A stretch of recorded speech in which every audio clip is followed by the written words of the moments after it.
사실 제가 이거를 조사한 거는 거의 1학 초반이라 가지고 사실 일단은 좀 부족하더라도 알아서 들어주시기 바랍니다. 일단 제가 나눠드린 거는 이마 시인의 작품인데요. 이마 시인은 가히 카프계의 이론적 지도자라고 할 만하죠. 그 작품들의 주제는 주로 프롤레타리아 사상으로 요약할 수 있는데요. 또한 그의 시는 사회적, 경제적 현실이 충실하게 반영되어 있어야 한다고 생각해서 그의 생각과 반대되는 모더니즘 계열의 시인들, 그러니까 정지용, 김기림, 신석정 등 같은 그 기교파라고 규정을 하고 모두 무사상 시들이라고 비판을 하였습니다. 그들은 모두 시적 내용보다는 기교를 우선시하고 현실 생활을 회피하는 현실과 자연의 관조자에 불과하는 것이죠. 결국 이러한 기교주의 논쟁을 거치면서 이만은 자신의 시권을 발전시켜서 시의 진실은 역사적 진보에 의해 규정되는 것이며 반진보적인 것은 거짓이라는 결론에 다다르게 됩니다. 이만은 계급 해방 사회를 현재화하기 위해서 매 시기마다 역사의 진보적 여정에 이르려는 정신을 시화하였는데 특히 1930년대 카프 해산 이후의 그의 시는 그것의 정점을 보여주고 있습니다. 낭만 정신론의 영향 아래 있었던 1934년부터 이만은 시에서 배제할 수 없었던 정서적인 면을 역사의 진보와 관련된 감정으로 끌어안으면서 상하의 악화에 굴복하지 않는 계급적 신념을 지속적으로 형성하였습니다. 주객 변증법이라는 리얼리즘 영향 아래 씌어진 현해탄 연작에서는 감정시에서 노출한 과도한 주관을 상황에 맞게 교정하는 유연한 자세를 보이고 식민지 조선의 구체적 현실에 대해서 각성을 바탕으로 거기에 맞는 시적 실천을 도모하였습니다. 그는 비록 나중에 월북해서 미제 간첩이라는 혐의로 사살됐는데요, 북한에서. 그는 생전에 80편에 가까운 시와 200편을 넘는 평론을 쓴 것으로 집계되고 있습니다.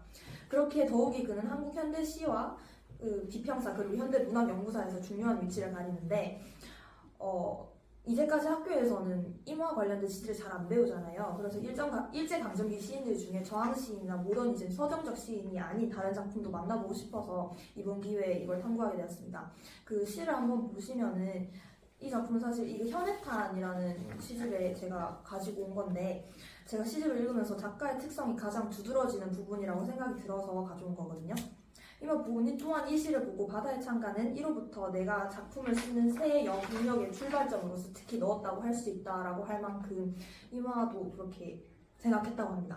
앞에서 언급했듯이 이마는 시의 현실이 충분히 반영되어야 된다고 생각을 했는데 애초에 카프 계열 문학의 주된 목적은 문학 작품을 통해 노동자들의 계급의식을 고취해서 사회주의 혁명을 이루고자 한 것이기 때문이죠.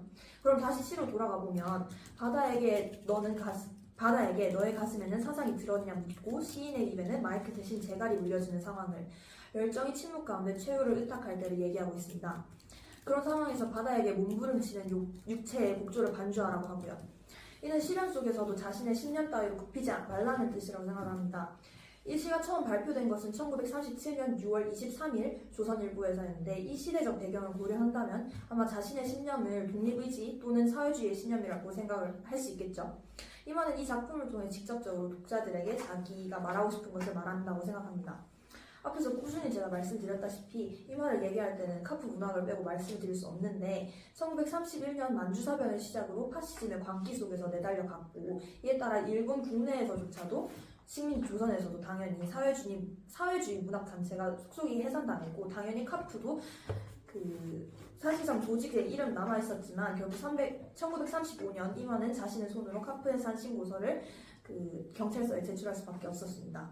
그러나 이만은 나중에 카프가 해산되었어도 노동계급 해방에 대한 신념을 포기할 수 없었는데 그는 미래를 향해 전진하는 의식이 낭만 정신이란 말로 침체된 당대의 상황을 타개할 수 있는 방법이라고 판단하고 낭만 정신을 강력히 부르짖었습니다. 그는 가혹한 현실 속에서도 노동자와 농민이 수탈당하는 식민지 자본주의 모순에 대한 긴장의 끈을 놓지 않으려 했고 이전의 신념을 유언장을 쓰는 각오로 지켜나가겠다고 다짐합니다. 어쨌든 이는 오히려 나중에 이마가 개진하던 주객 변증법이 리얼리즘론 등으로 많은 이들에게 그러한 정신의 표출을 현실적 근거 없는 것이라고 비판받았지만 나중에 낭만 정신은 역사 발전의 근거를 현실에서 찾지 못하고 무시간적이고 무역사적인 관념에 기대어 찾은 것이라는 비판을 받았는데요. 그러나 저는 이렇게 일시적인 것 뿐이라더라도 그의 근거 없는 정신적 표출이 오히려 긍정적으로 작용했을 것이라고 생각을 합니다. 만약 정말로 그의 낭만 정신이 현실적 근거를 찾지 못했다 하더라도 이가 미래에 대한 소망으로 작용했을 것이라고 생각하기 때문입니다. 당시는 일제강점기였는데 대부분의 문인들도 거센 저항보다는 미래에 대한 희망을 노래한 작품들을 다수 남겼습니다.